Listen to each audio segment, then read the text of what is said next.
Since we started this adventure 3 years ago, the Alberta Real Estate Foundation has been a supporter of ours, and they remain a supporter. And we hope, of course, they will continue to remain a supporter. But anyway, through that, I've gotten to know Sarah Stubing, who's here with us today. She is the Grants Program Manager, and pleased to have her, pleased to have the Foundation's support. And Sarah's going to introduce our lunchtime speaker, who I am thrilled to have here, and I think a lot of you are here just to hear her speak, so it's great to have her. And Sarah, you're on.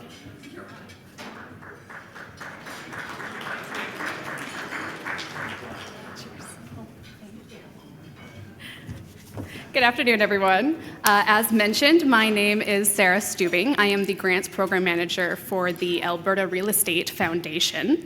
I'm thrilled to be here on behalf of the Foundation in support of the City Building Conference and be provided the opportunity to connect and learn alongside all of you. Before I introduce today's keynote, I did want to take a moment just to speak about the Alberta Real Estate Foundation. I'm hoping that some of you in this room are familiar with the Foundation. However, if you are not, do not worry, you are not alone. We sometimes say that we are one of Alberta's best kept secrets, but we're really working on trying to change that. So, for those of you who do not know, the Alberta Real Estate Foundation is a nonprofit grant-making organization founded under the Alberta Real Estate Act. We have a mandate to invest in education, research, and law reform related to real estate that benefits the industry and Albertans. But what makes us really unique is that we have a revenue model. Our funding comes directly from real estate transactions. Every time a consumer puts down money in trust through a real estate transaction, that small amount of interest earned is accumulated and forwarded to the Foundation. We then have the privilege of investing those funds in projects that speak to our mandate. These funds, which really are nickels and dimes individually, collectively make a huge impact across the province.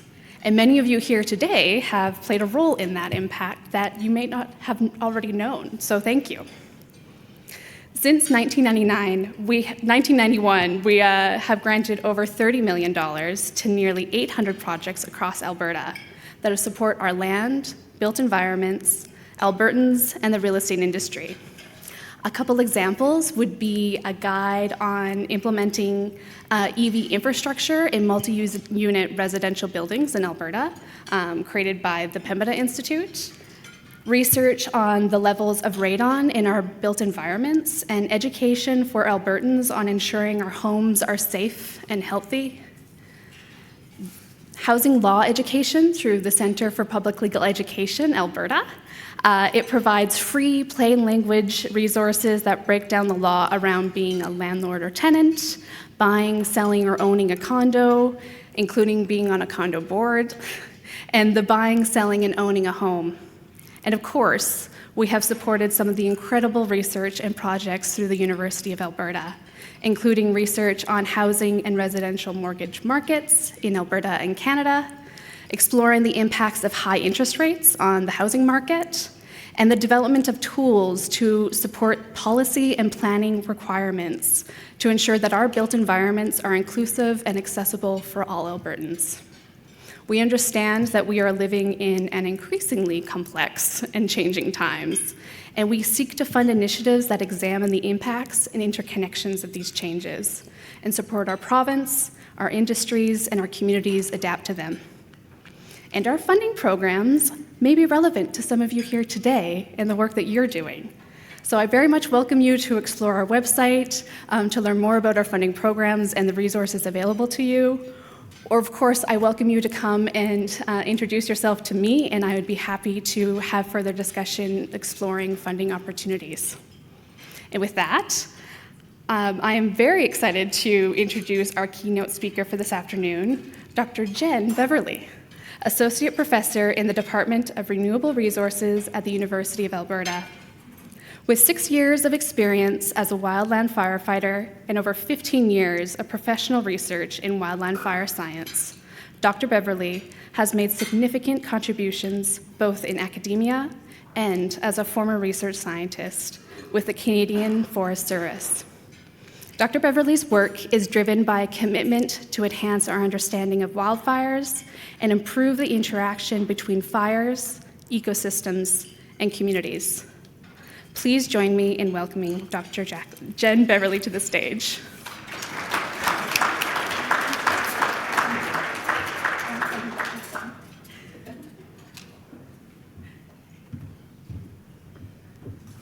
Thank you so much for the introduction and for inviting me to present today. I'm increasingly asked to speak with groups who don't already have a detailed background or understanding of wildfire because it is such a topical issue and is impacting society more and more broadly.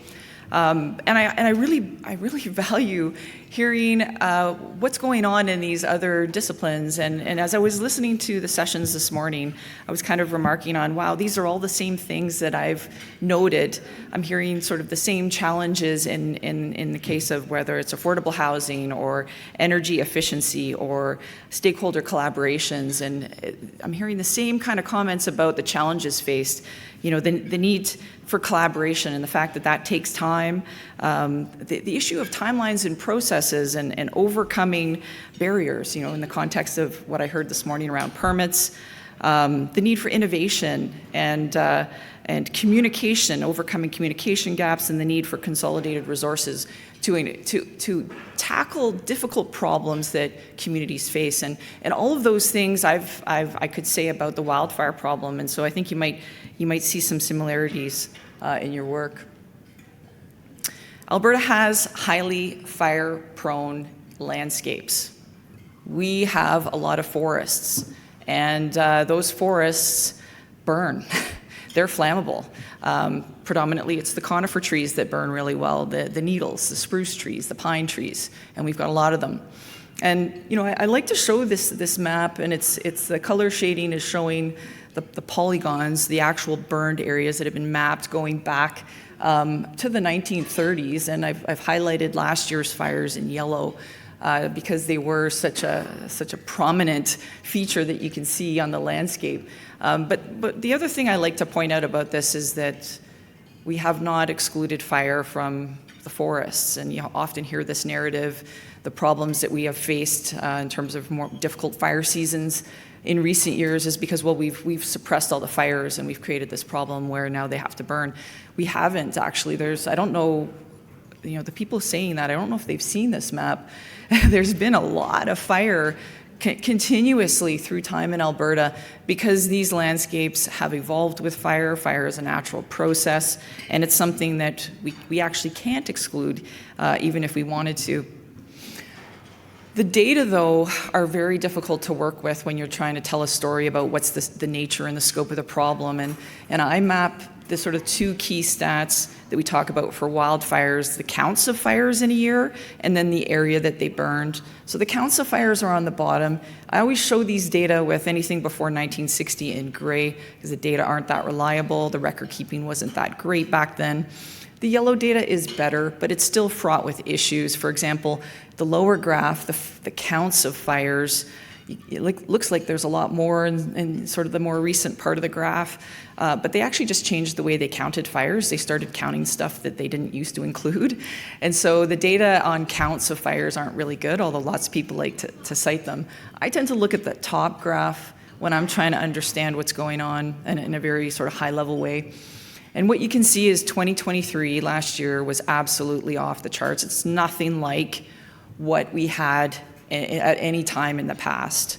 It was a severe fire season, but severe fire seasons in the last sort of 40 years or 20 years in particular tend to be about 700,000 hectares burned, and those spikes, you see them pretty regularly. They come, in other years there's very little fire.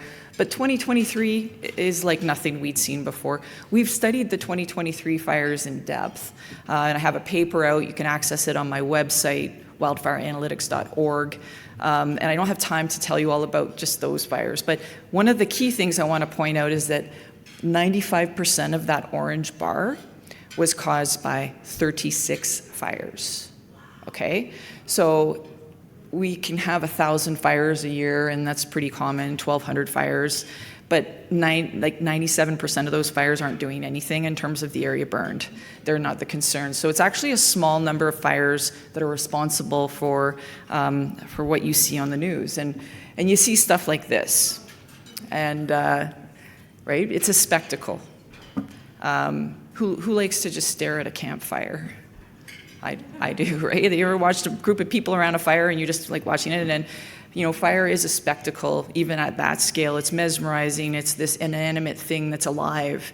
And, you know, as a firefighter, I was an Ontario fire ranger and hell attack crew leader, and I fought fire in Ontario, but was shipped here to Alberta and the Yukon and Montana and Oregon. So I've seen a lot of big fire on the ground, and it's way, you know, it's mesmerizing as a campfire, but on steroids.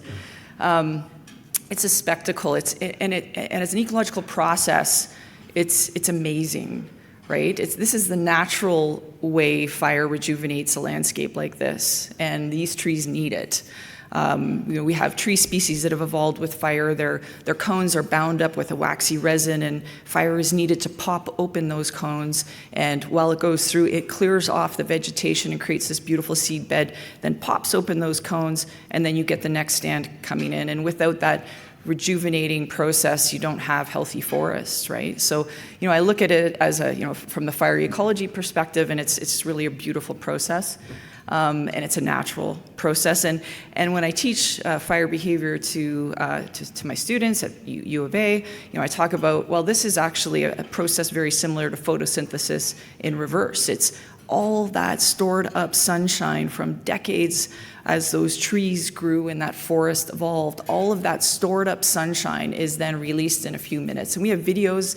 I can't play a video today, it's too risky.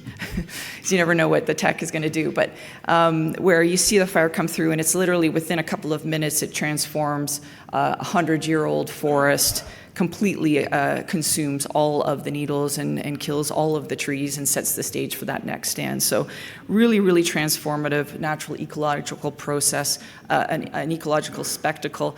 And in the aftermath, and then those are some pictures there of the flaky bark and the serotinous cones that go along with these fire regimes. In the aftermath, it can look quite stark, but it's also quite beautiful. And I've walked around in the aftermath of these fires, and there is a beauty to this natural process that I know is going to lead to the next healthy forest. But fires can, of course, impact people. And I led one of the first attempt to document wildfire evacuations in the country. While I was a research scientist with the Canadian Forest Service, initiated this work. We contacted all of the fire agencies across Canada, Red Cross, RCMP, any agency that might have been involved in evacuations to collect their records. There was no national record keeping on this.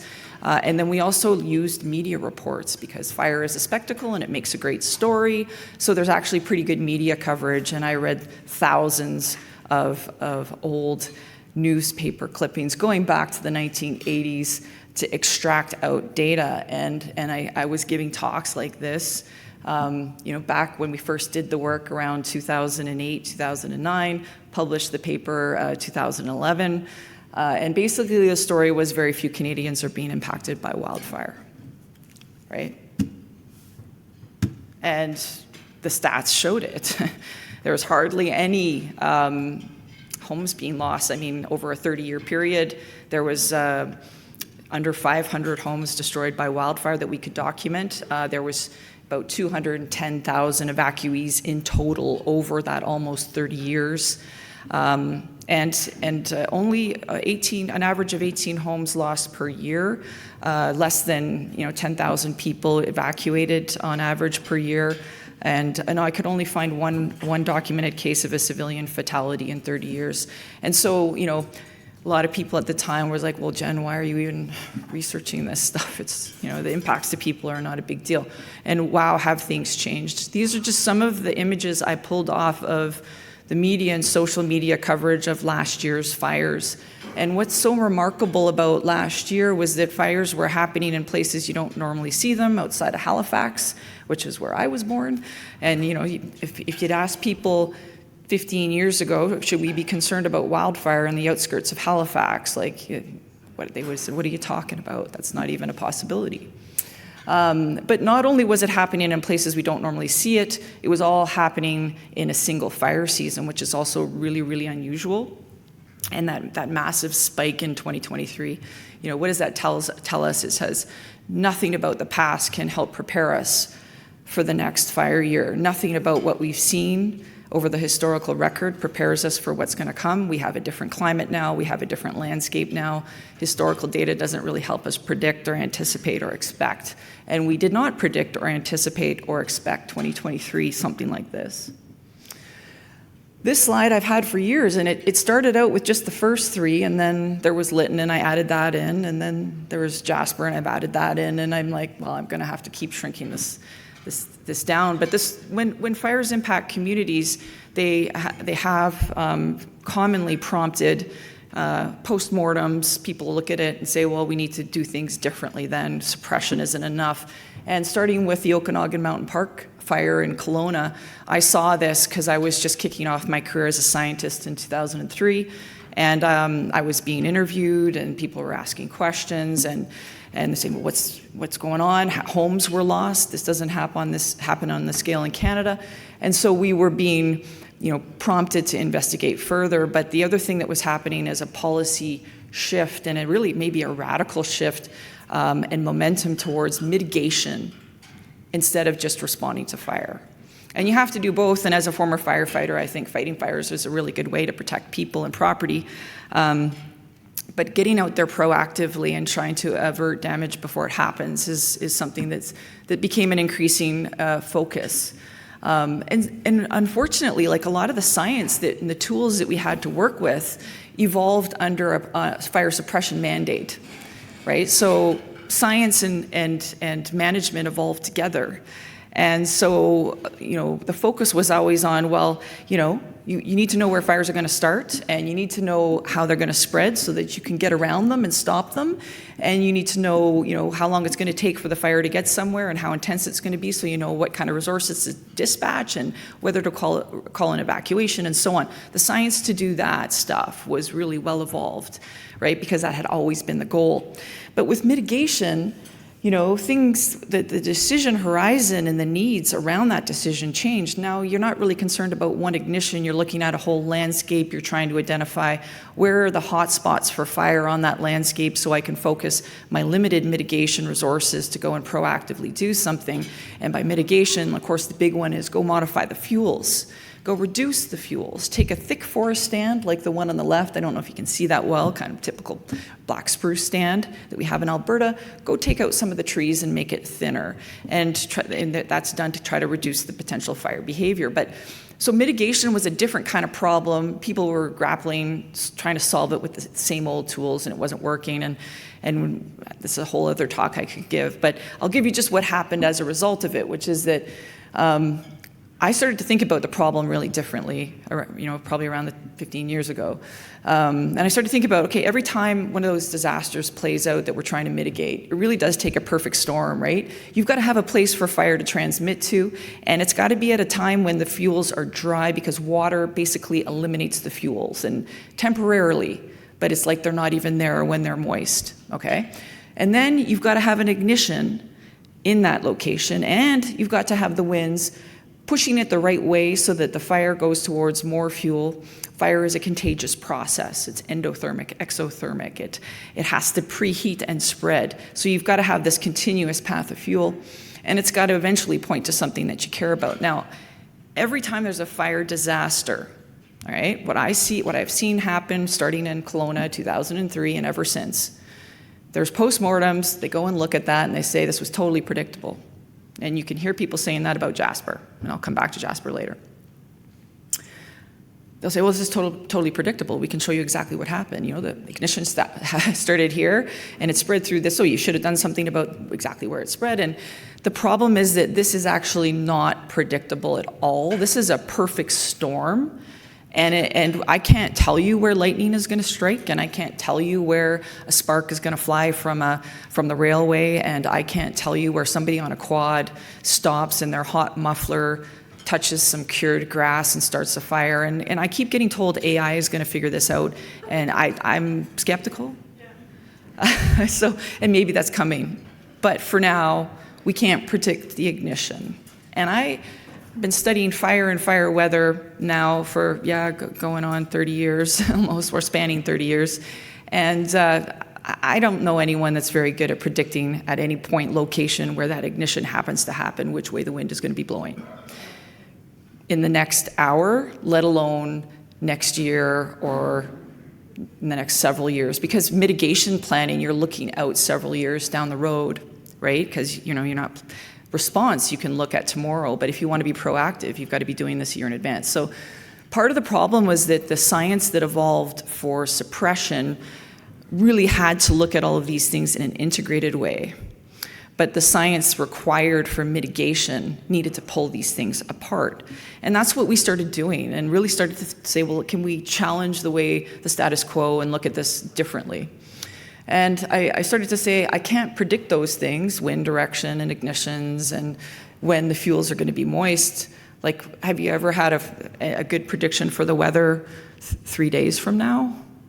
Like, usually it's not even right this afternoon, right? So I'm not going to go invest heavily in mitigation based on something that can't be predicted. So I'm going to focus on what I know, and I know where the fuels are, and that's the hazard. It's the potential source of harm. I know where the values are, and those don't change that much over the next year or the year after. I mean, a fire can burn through, and that'll change them, but for the most part, if there's a forest there, it's going to be there next week. And to a lesser extent, I can also know with some confidence operational capabilities, but we decided to focus on the first two. And back in 2010, I published this paper. It was a simple solution to give communities a fast, easy way to assess the interrelationship between those two things. Where's the hazardous fuel in proximity to locations within the built environment? And we published that paper and introduced a simple neighborhood analysis and says, go and stand in your community at any point location, look out around you. First start with 30 meters, because that's the distance over which radiant heat can get to you. Is there hazardous fuel that can send fire to you? Then go out to 100 meters, because that's where high densities of embers are going to fall. Is there a lot of hazardous fuel that can send those embers to you where you're standing? And out for simple neighborhood analysis, right? And we did this, and one of the communities that we included in that publication, and that was 2010, was Slave Lake, and in 2011, a fire burned into Slave Lake. So of course I wanted to go and check and see if we had identified with any reliability proactive information about where the fire could enter the built environment. And so the shaded areas overlaid on our assessment, the orange areas are the locations we had said, well, these are entry points into the built environment for fire. And there was a fairly good alignment as the fire spread into a neighborhood that we had flagged, and it was high density residential. And of course, the red, I don't know if you can see it on the right panel, is I've highlighted the damaged buildings. Several hundred homes, of course, were burned. But that was one data point. So I said, okay, let's just go and I want to have more confidence in this little approach to fire exposure. So we'll run it for the whole province. And I took the province in the past, 2007, and I ran my little neighborhood assessment. And then I overlaid all the fires that happened after 2007. And so the red on the map is the high exposure areas that we identified, and the black outlines are the fires that happened after we made the map. And the graph is showing you that most of the burned area, the shaded area, happened in the red blobs on the map, right? So, hey, that's pretty good. Almost, I challenge you to find a risk assessment, especially around wildfire, where anybody has checked to see if it works, because we were really breaking new ground there. I then ran it for the whole country. So I made a map for the whole country in 2010, and then I overlaid all the fires that happened since, and it was even a better fit. And so basically it's a way to say, hey, I can tell you right now across this entire landscape of this entire country which areas can host big fires. And hopefully that gives some indication about where to focus your mitigations. You can also use it in other ways. For example, if I take that map of exposure for Alberta, which is in the middle, and I take tomorrow's, or in the fire seasons, the fine fuel moisture code, which is telling me about receptivity of the fuels. So can fuels ignite today? And I've got my map of exposure. This is where fire can get to. Put them together, And then I can really hone in on a much smaller red area on the map where it's receptive to ignition today and fires can get there. So this is, again, a way to focus resources, detection, prevention in advance of the fire actually starting.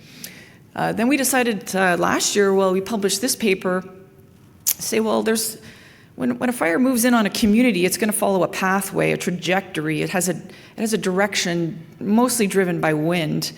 And all those fire disasters that I highlighted were, 150 kilometer an hour winds in the case of Jasper, 80 kilometer an hour winds, so very high winds. Wind-driven fires tend to spread along a trajectory. And you can see if my community was at the dot in the center, there's a really good path for fire coming in from the west and not so much from the north. And that allows us to make these graphs. And this is a graph we made prior to 2023 wildfires. And the shaded area is the Edson fire. And this is the directional vulnerability graph we made for Edson. And that's what the fire did. So using our real simple measure of proximity and exposure to hazardous fuels and their directional alignment. And we made these graphs before the 2023 fire season for hundreds, well, I think close to 900 communities in the province, so they were already made, right? This is the map for Jasper. So Jasper, in our paper, published before last year, so it was published January 2023, we had listed Jasper as the third most at-risk community in the province, second only to Hinton and Nordegg. And that was the directional graph we had published in the paper. And then we updated it with a polygon outline of the town site. And that thick arrow is showing you where the fire encroached in. Jasper's an easy one for directionality because of the topography in the valleys. So it was no surprise to anybody, obviously, that the fire spread in along the valley there. But this is sort of showing you how proactively you can identify these pathways. And we've done this also to inform evacuation planning. So this is an example of our directional assessment for Rainbow Lake, and there's only one road in and one road out. So we've combined that with transportation modeling in collaboration with Amy Kim at UBC, who's a transportation engineer. So we're able to pre-identify communities that have limited egress options, for example. You can do that with these assessments we've developed. So what other mitigations, though, beyond evacuations? Again, back to the fuel management. When we talk about managing fuels, we're trying to change the fuels so that the fire behavior is different. And you can do that in 4 different ways. You can remove the fuel, you can reduce it, you can convert it to a less flammable tree species, and you can try to isolate it. And some of the challenges associated with this relate to some of what I was hearing in relation to other problems. You could have restrictions within a community that don't allow you to cut trees down, and Canmore has that issue. So they well-intentioned to preserve the trees because people love trees, but now it restricts their ability to reduce the threat. And this is an example of a fuel treatment in Canmore. I took this picture actually just in June, touring around their fuel treatment areas, and you can see the difference it can make in terms of opening up the stand, removing what we call the ladder fuels so the fire can't transition upwards. These are the assessments we did for Canmore, and I was there presenting it to their Fire Smart Forum this past summer, and we worked closely with folks in Canmore as part of a project funded by Infrastructure Canada.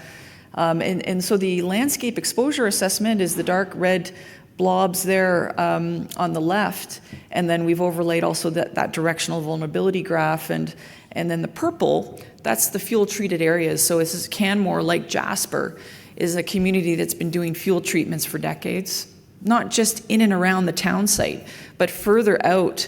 And I guess I can't show you with or maybe there is a pointer there. Yeah, I don't think it's working. But further up into the top left corner of that panel on the left, you can see there's a blue area that's a fuel treatment that's a large prescribed burn, more landscape scale, further out from the community.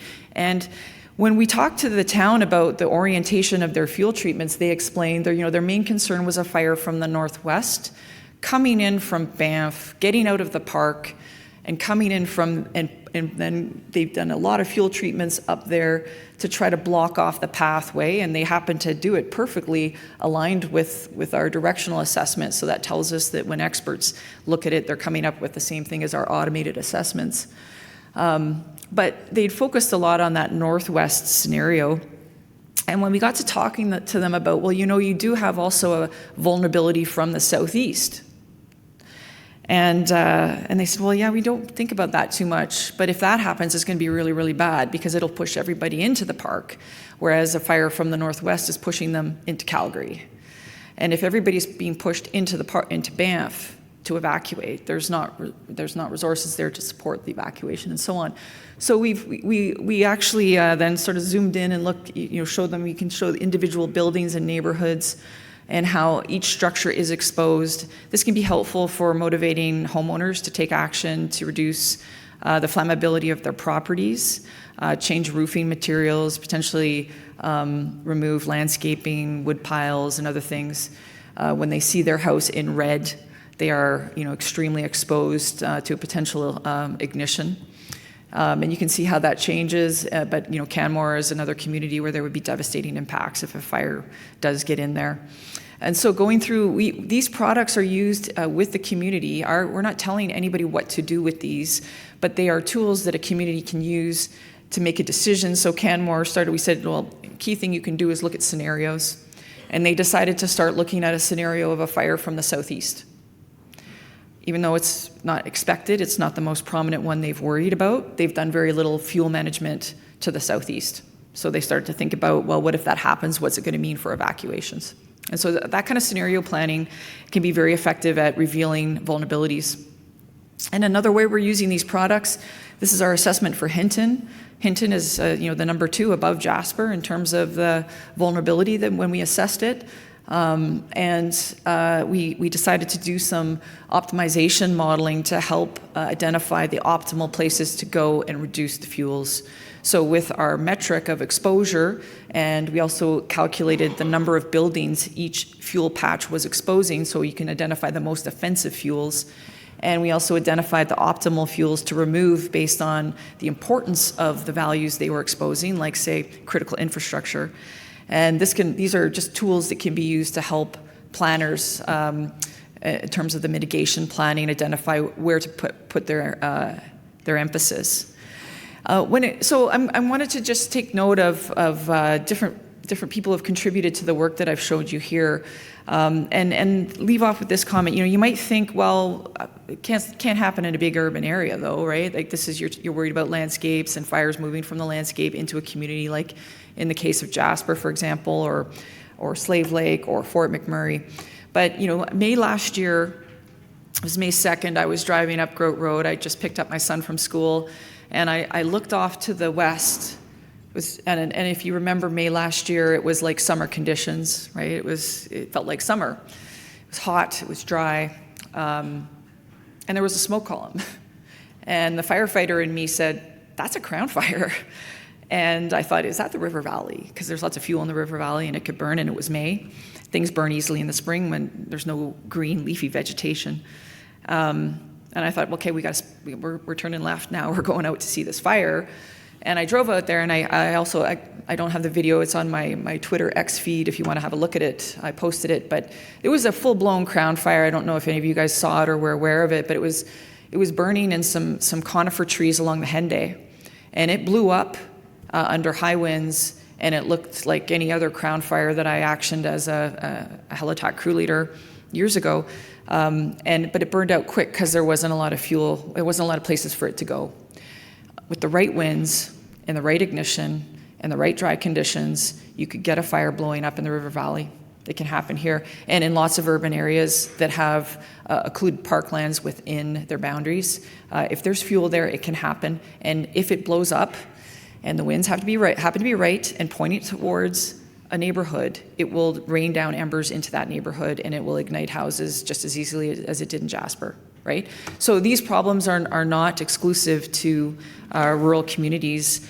In Canada, and I almost don't like saying this, because there wood here, we have not had a mass casualty event with wildfires yet. In most other places that deal with wildfire management issues, there, or Europe, Australia, the U.S., this happens, and it can happen here. And there are tools that you can use to try to proactively mitigate that. So if you're interested in tools, I would point you especially to FireSmart Alberta. Laura Stewart's been very involved with my research over the years and is an absolutely amazing advocate for FireSmart. It goes well beyond fuel management, or evacuation planning, of course. But there's lots that communities can do to be more resilient in the face of wildfire. Thanks.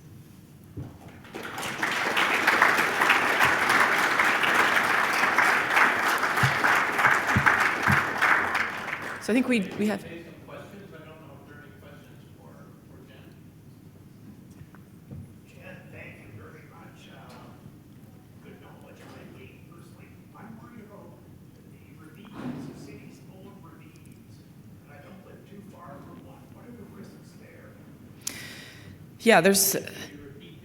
Yeah, what are the risks of fires in the ravines? Yeah. And I'm sure anyone who's uses the park system in the city, there's lots of fuel in there. And it's difficult to manage. You can't put a prescribed fire through there, for example, to reduce the fuels, and fuel management is quite costly. But once the river valley is and the ravines are greened up in summer conditions, they're not very flammable. The species in there aren't too much of a concern. But under spring and fall conditions, when the fuels can become dry and cured, it can burn. It's flammable biomass and it can burn. And so if you do get that perfect storm, and as I said, we can't rely on the past, right, to anticipate, because we're under climate change, we're experiencing weather that we never had before. One of the things we documented about the 2023 fires that was weird in Alberta is that we had lightning igniting large fires in early May, and that doesn't ever happen. Usually that might happen maybe once per decade, and last year there were 13 in 1 year. Okay, so ecosystems and the processes that govern them have been disrupted by climate change, and it means we don't know what's coming. And so just because we haven't had fires in these places and we haven't had fires in a major urban area, wildfires in the modern era in Canada, doesn't mean it can't happen. All you need is a drought condition, and we're getting that more frequently, and an ignition source. And if lightning starts to do that more in the spring like it did last year, we're in trouble, right? Because that can quickly overwhelm resources. Lightning, unlike people who normally start fires in the spring, when lightning starts fires in the spring, people don't do it all at the same time. They don't all get together and start fires. Lightning will come through and it can start 50 fires, right? So changes in the ignition patterns and the weather mean that anywhere there's fuel, you need to be going through the what-if scenarios. And actually, I have had some discussions with folks, with the Deputy Fire Chief of Edmonton contacted me as well. I've had some discussions with others around the proactively assessing risk using our methods, and we did work with GIS folks with the City of Edmonton this summer to run some of these assessments, because you could go do those directional assessments at key points throughout the ravines and other parklands in the city, and kind of identify, okay, almost in a reverse way, how many buildings will be receiving embers, right, if those places ignite.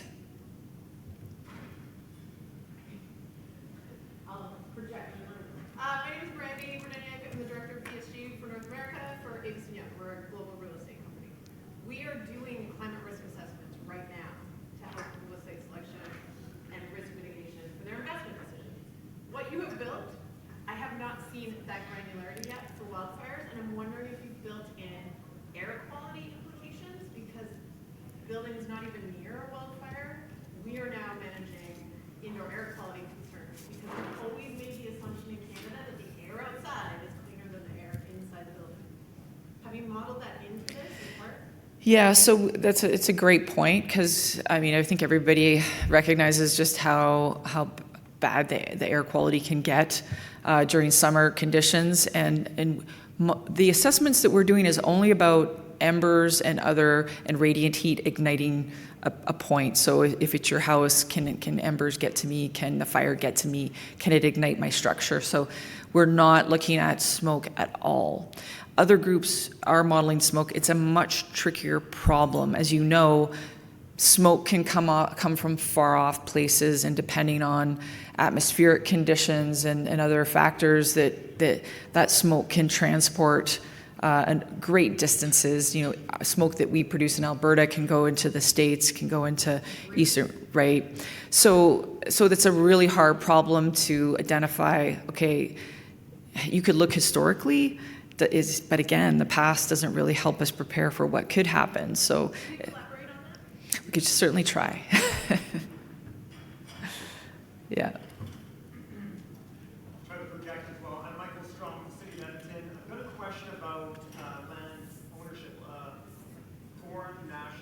Multinational companies, like they do clear cutting, they clear a lot of that fuel out. Are they aware of their role in helping manage fire risk? Because they can have these leases for decades from the government, and as if I'm a mayor in a small community, and you've got this fuel stock that's sitting there for a long time building up, they have a role as well, I would imagine, in helping reduce that fire risk. I'm just wondering if this is something that shared with them they would consider in their economic plans to harvest that. Great comment and question. And that was something I could emphasize when I mentioned collaborative. The communities, I'm working right now with 9 communities in Western Canada. We've done these assessments with them, and then we're trying to understand their needs around, well, how can we make them better so that they're more suitable for supporting the decisions they need to make and that kind of thing. So there's some feedback from communities. But one thing that I've seen is that when mitigation is being done well, it's because that collaboration is happening. So all the players embedded within these landscapes are working together. And so often, I'll have communities come to me, and then I'll have, oil and gas industry comes to me, the utilities, the transmission industry comes to me. They're all coming, the forest industry comes to me, and they're like, we want to use your assessments to help, mitigate for whatever purpose, they're using the land or occupying the land. And they're not talking to each other. And there's growing recognition that needs to happen, and in isolated places, I can see it is happening and it's effective. Forest industry is well aware of the role that they can play, they're changing the forests and removing fuel when they harvest.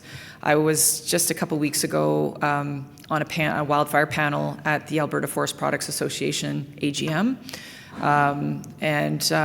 the industry is very well aware of these tools and is looking for ways to collaborate with researchers like myself to incorporate them into their planning processes. The hope is that it can be a win-win. So if you're going to harvest here versus there, harvest here where there's a pathway into this community, right? If you have these two options, you might prioritize cutting off the fire pathways. And then that has this benefit of cooling the landscape is the hope. And my graduate students are studying that right now because we don't have enough hard evidence to guide best management practices. We're actually studying what happens when a fire interacts with a harvest cut block. Does that cut block slow the fire? And what characteristics enable it to slow the fire, and over what time period? Like time since harvest, for example. So we're investigating these things, and I can see there's growing commitment to working collaboratively. I know the provincial government has in the works, they've just announced it, they have taken the fire management branch that used to be a standalone entity, and a component of that, the mitigation part, is now being embedded with forest management. So a new branch that's going to be called Forest Management and Wildfire Mitigation is being created as we speak, and that the hope is that that's going to facilitate more integration. Sorry, that's probably rambling on beyond what you needed. Any other quick questions, or are we out of time? One more about that. I'm just curious if there's any research on the impacts of these wildfires on housing supply or affordability. That's a great question, and I don't know about that. There has been There has been some work in the US that looked at relationships between socioeconomic conditions and sort of which neighborhoods were more exposed to wildfire, because then they may not have the social capacity to address the issues or to mitigate. So I haven't seen that done for Canada or for any Canadian jurisdictions yet, but I suspect they'd be interested in that. So there's probably researchers to collaborate with. Yeah. Thanks.